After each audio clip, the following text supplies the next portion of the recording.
Ornette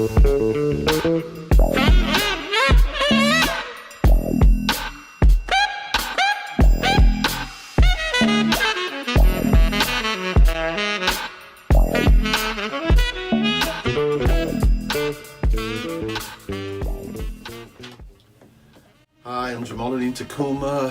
Welcome to the Red Carpet Room, part of the Outsiders Improvised and Creative Music Festival 2020, the COVID Clean Sweep Sessions. This is our third episode, and we really appreciate the fact that you guys have been supporting us, and even when the COVID wasn't happening, you guys were coming out to the concert, supporting the festival, and we really appreciate that.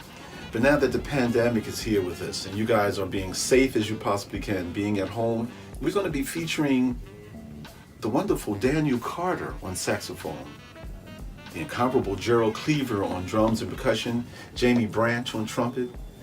We're also going to be featuring a video that I did in the 80s for a show called VH1 Video. And that show, I was there and I hosted the show. I talked about music, I talked about the artists at the time, and I did a duet with a drummer from Philadelphia named Dennis Alston. So that's going to be pretty interesting.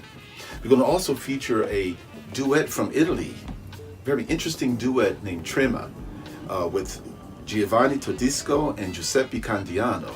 They're both from Italy, and these guys are incredible improvisers, and they do some beats and they do things with their electronics, and it's very interesting. I'm going to also do a bass solo that I did with Primetime when I was about 21 years old, and that's very interesting to watch at a concert in Cologne. We're going to also feature a vocalist named Sadat Turcois, a very wonderful improviser from Switzerland, and we're going to add the video work of Massimo Maggi. Then we're going to spin off into a wonderful video interview with Barik Cobbs, an artist from Philadelphia who's known worldwide, who started a company in the 80s called Tribe Vibe, and then went on to start another company called Mesquine, and is presently now providing wonderful art globally. We're going to also spin off into a duet between myself and an excellent improviser guitarist from Sweden named Albin Vesterberg. Extremely interesting the way that he approaches the music. Then we're going to spin off into a segment with Massimo Maggi from London on saxophone, and Eric Borelva, a drummer that I've known for a long time, and percussionist from France. And then we're going to spin off into this wonderful video that I did in the 80s with a band called Cosmetic. Fashion and style was always the thing with that band, and you can see it here. If you guys have never saw this video before, So Tranquilizing was the name of the record, and the band was called Cosmetic. And then I'm going to feature off into something that I really enjoy doing at this time with a segment, fashion expose of the 80s and the 90s. Now, if you remember, on episode 1, I dealt with the fashion from the 30s, 40s, and the 50s and how it influenced music. In the second episode, I dealt with music and fashion from the 60s and the 70s and how it influenced music. And now we're going to be dealing with music in fashion from the 80s and the 90s. And that is a wonderful segment for me. So you guys, if you want to make a donation to support us and keep on supporting us, which we need so desperately, go to JamalAdinMusic.com, and you will see there where you will be able to make your donation and support us. We need the support. We need the support. And with that support, we're able to continue to do the wonderful work that we're doing for you. So sit back, relax, and enjoy this segment, COVID Clean Sweep Session.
one.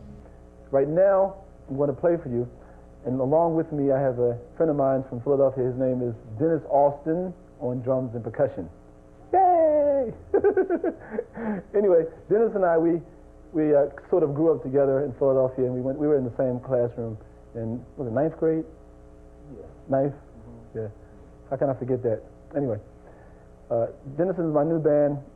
The band is called Spectacle, and we're going to play for you right now a piece from that new record that's going to be out very shortly, from the album Jukebox on Grammy Vision Records. The name of the tune is called Rhythm of Your Mind.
I had the pleasure of working for a long time, for about maybe 12 years or more, with Ornette Coleman, saxophonist, legendary saxophone, alto saxophonist and composer, Ornette.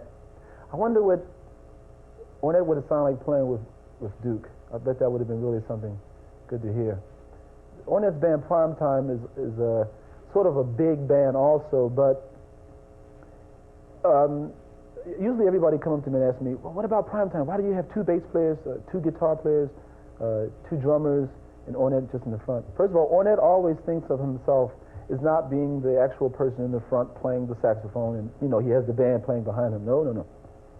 That's not the concept of this band. This band, the Primetime, to me, the Primetime band is the epitome of compositional improvising, melodical improvising. Whereas you can have two basses, you can have three basses, you can have four basses, you can have two guitars, 19 guitars, it doesn't matter, as long as those particular instrumentalists do not get in each other's way and they complement each other in the music. That's very strange, I know, but not far from really understanding what it is. It's very, very nice, very clear.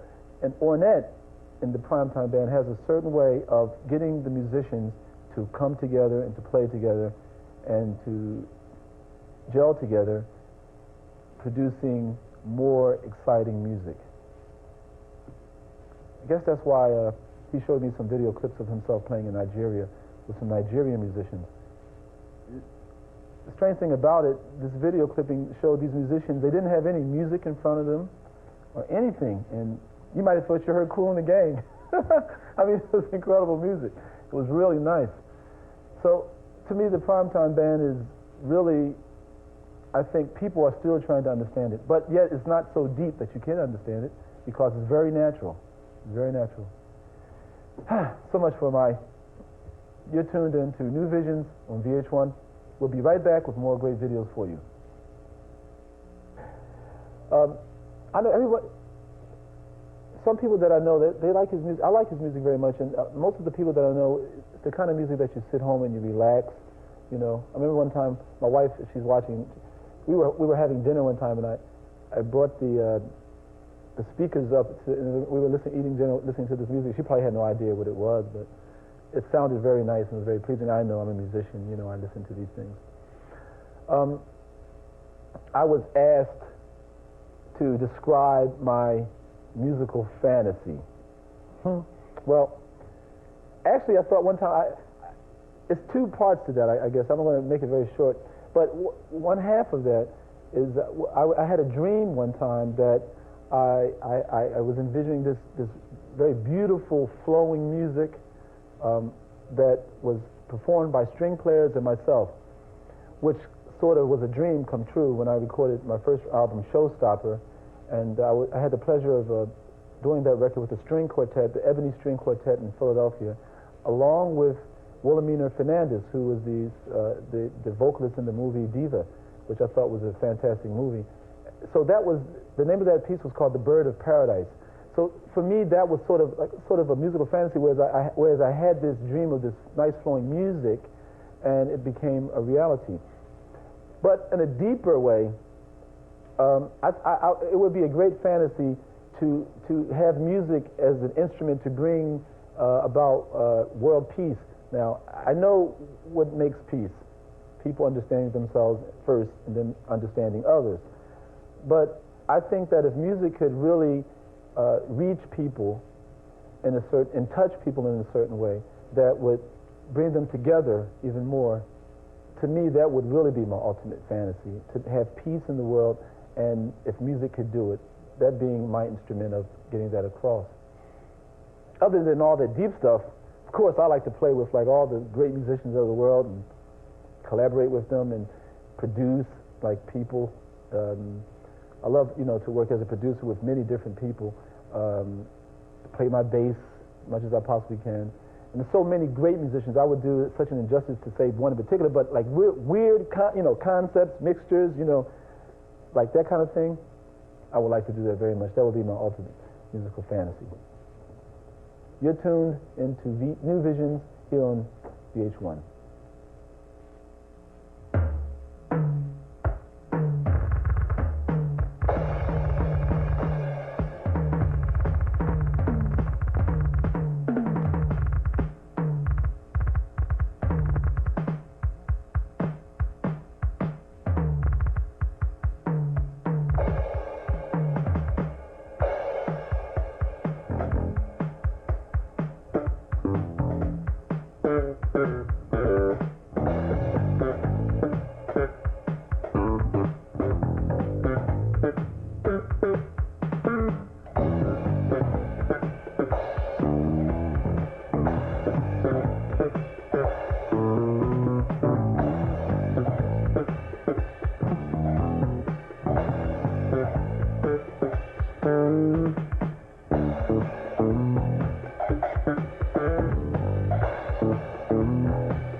I hope you guys are enjoying yourself.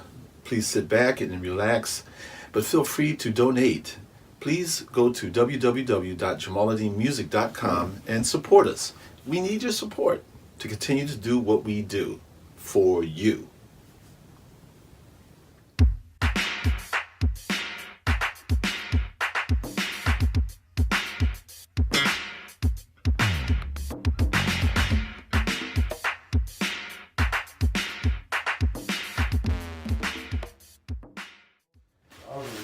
Okay, so I'm here with Barik Cobbs, Barik Muhaymin, and Barik, what do you prefer to be called? Just Barik. Just Barik. Okay. Now, what's interesting is that I'm here with Barik, and I've known this artist since the '80s. I'm a collector of his work. I've been a passionate collector of his work since that time, and he's developed into an incredible artist doing this stuff and providing pieces for folks all over the globe. And we've known each other for a long time as well. And so Barik, so how did you get influenced to start painting? I've been painting since I was 3. Since you was 3. 3. How did that happen? Well, not painting, actually drawing. I like Bruce Lee. I used to draw Bruce Lee with a red big pen. Uh-huh. So I thought I was Bruce Lee when I was a kid. That's crazy. That's a crazy. I had the tank top with some black pants. I had like some karate slippers, and I used to make nunchucks with the Remember when you used to get your cleaners, the white little piece? Yeah. I took the 2 pieces and added rubber band and made nunchucks. But that's interesting too, because now we talking like when your age bracket, so you were probably seeing movies at the Troc. Yeah, I went to the Troc, and as a kid, my mom took us to the drive-in movies. Yeah, so there was a certain resurgence of and there was a certain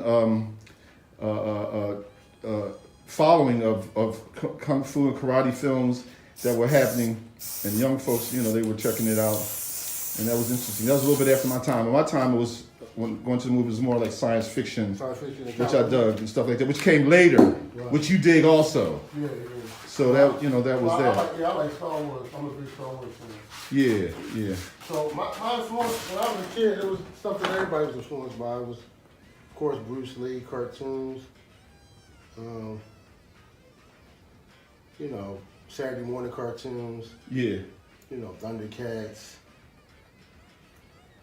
How do you feel about the cartoons today compared to the cartoons like in the 60s, 70s, the basic, Huckleberry Hound and, I like them. They had character, even Tom and Jerry. Yogi Bear. Even Tom and Jerry. I was watching I've been having a Tom and Jerry marathon with my son recently. Right. Cracking up. Right. Because it was funny.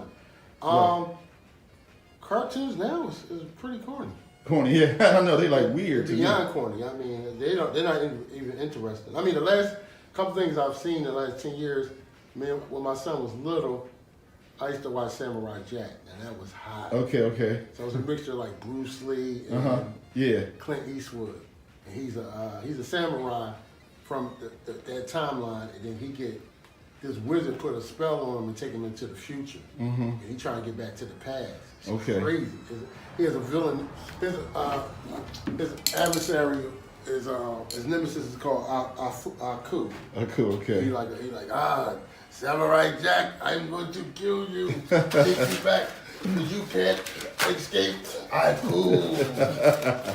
But let me ask you this. So, what do you say with your art? I mean, what are you trying to say? What are you saying? All right, what's your goal? Let me just because I'm still getting my journey to where I was started. When everything changed for me, really, with art, when graffiti came out. Okay. I seen something called Wild Style on Channel 12 on PBS, and then I seen Beat Street, and it was over. Okay. I fell in love with graffiti, hip hop, mm-hmm. every aspect of it. Right. I rapped. I made a demo over your house. Right. I rapped. I used to pop. I couldn't really break. I tried DJing. Unless you would probably break your neck. Nah. I DJ. I did some DJ. I played around with the DJ stuff. Rapping, I could rap. I had those skills. But art, I loved art. And I think graffiti it made it so vibrant. The colors was vibrant. The cartoons was vibrant. The characters was vibrant. It was alive. And it was always something brand new every time. Mm-hmm. And that's what I love. It was like, man, this is the hottest thing ever. Like for me, that was like my second journey. Okay. Now, coming from Philadelphia, were you familiar with the early graffiti artists? Like Cornbread, yeah. Mm-hmm. I was kind of familiar with him, but he was he's older than me. Yeah. So I heard about him, of course. Cornbread, he's a legend. I mean, of course I heard about him. Right, but when you came out, there was other influences that it came influenced him. Well, yeah, it was. So he was the hip hop scene. Yeah. By the time I was like really following art, it was dudes like Raz, Tan, Bear, S&M, Baby Rock, and they just had graffiti hands. Some dudes actually did tags. So Tan did this tag that was around my school because I went to Sister Claire, and he did Spider-Man, and it was hot. Right. It was on the wall like he was hanging. It was there forever. I was just like I fell in love with the graffiti, like the artwork. Yeah. Then going to I remember my dad took me and my brothers to New York. We went through the Badlands. We seen all the graffiti. It was like, I couldn't believe it. Like, I'd never been on that side of the city before. Right. So that was crazy.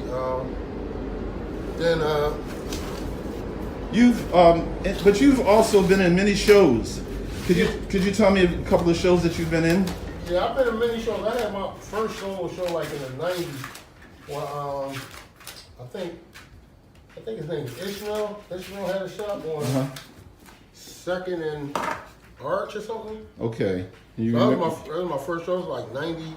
That might have been 92. Okay. 91, 92. Okay. Then I did Then I did some shows with I started the company Scheme. Yeah, I was going to ask you about that. So, there's always this combination and this whole inspiration of music, art, fashion, and style.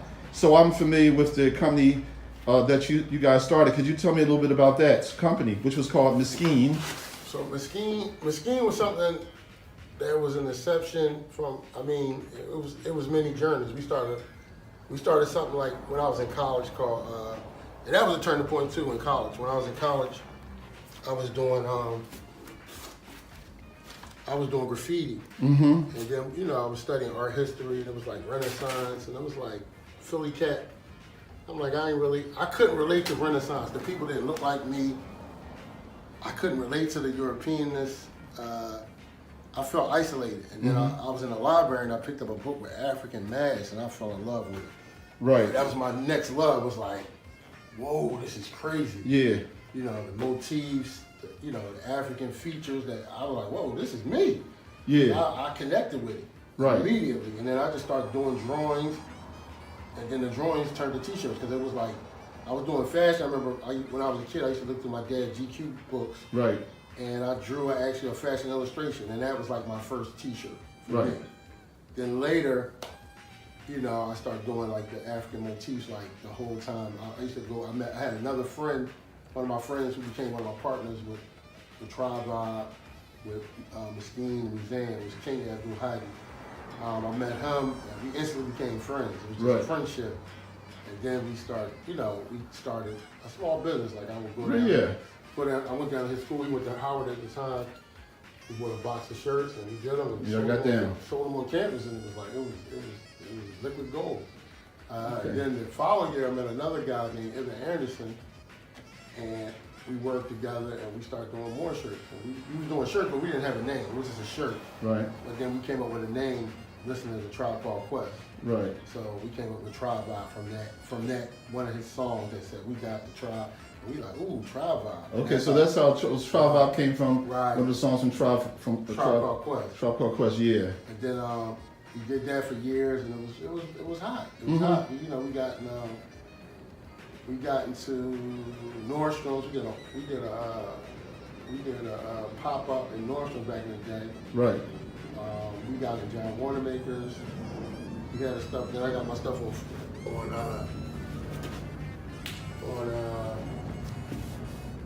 that show, Fresh Prince of Bel-Air. Yeah. Oh, y'all had something that was on there? Yeah, I had Fresh Prince was wearing my stuff. Okay. We had it on Living Color.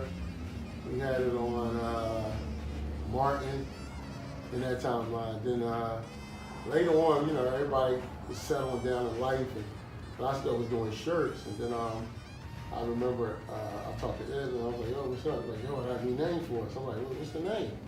He was like, Mesquine. I was like, that's hot. Yeah.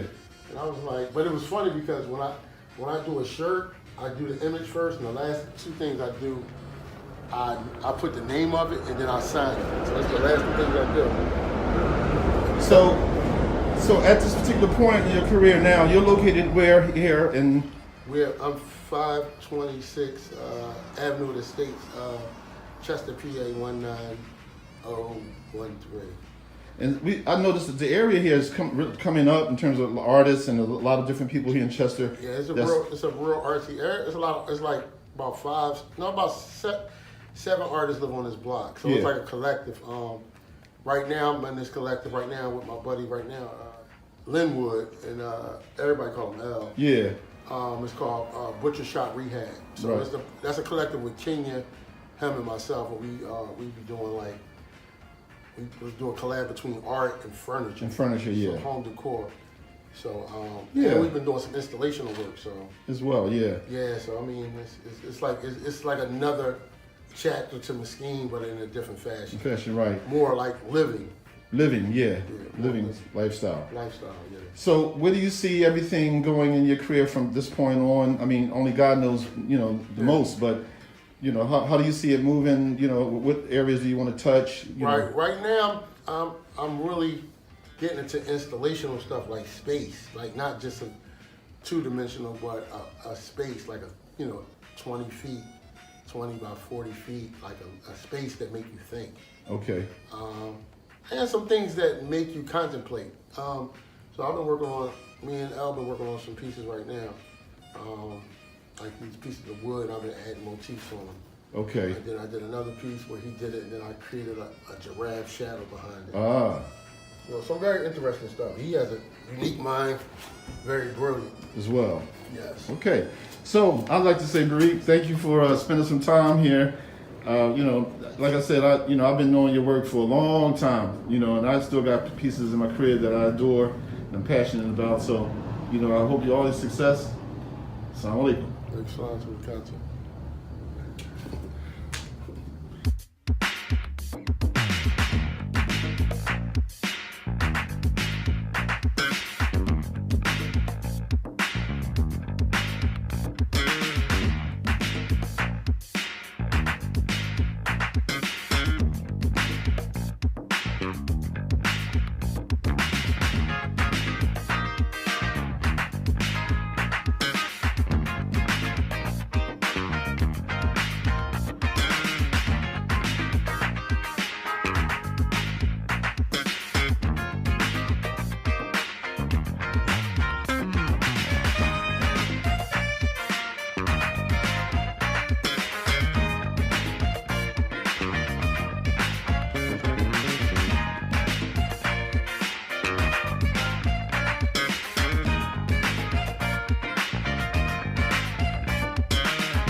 Samurai Jack, I'm going to kill you. You can't escape. I fool.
Check this out.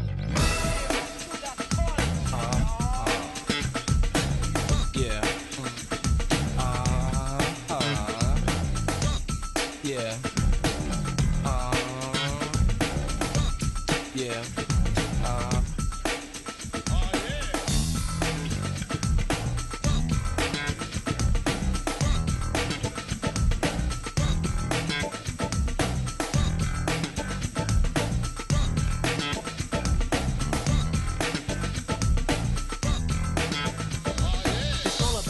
In a funky, funky place, can't help but listen when he is feeling the rhythm, not a strum or up a pum pum, but a doom doom doom doom doom doom. You know what I'm saying? Pick it up and play it like it was nothing, like it had been there all the time, just like the earth. Till Jamaluddin gave jazz a new birth. They called on to me, the sweet sneaky Jesus Jamaluddin. You know I need this funky bass line to merely ease my mind with good feeling and a vibe of sexual healing. They gave a new meaning to that there bass. Wherever you're playing, you're gonna find me in the place. They call me YZ, and I'm the only one that compare to your BASSE. I'm a spelled it, and I know you're funkier than a funky piano. And I know that you know that I know the others can get out of my face.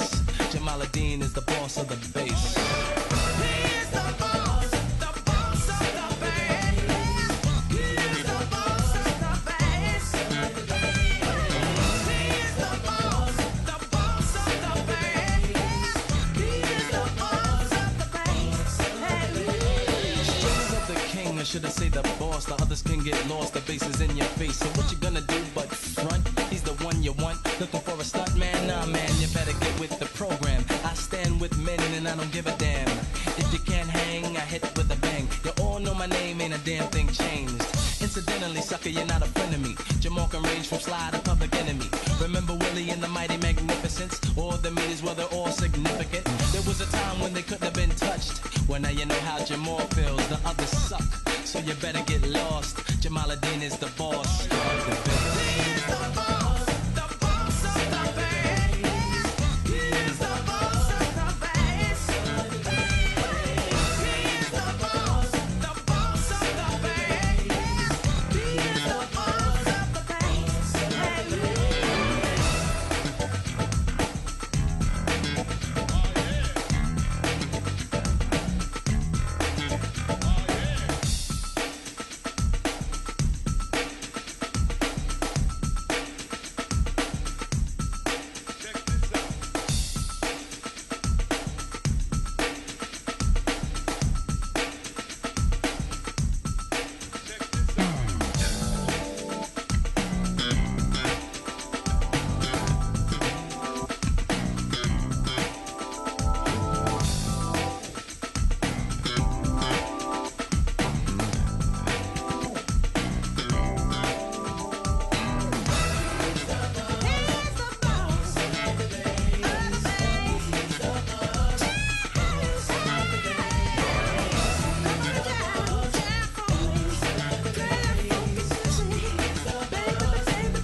Okay, so we've come to the part of the show where we have to say goodbye.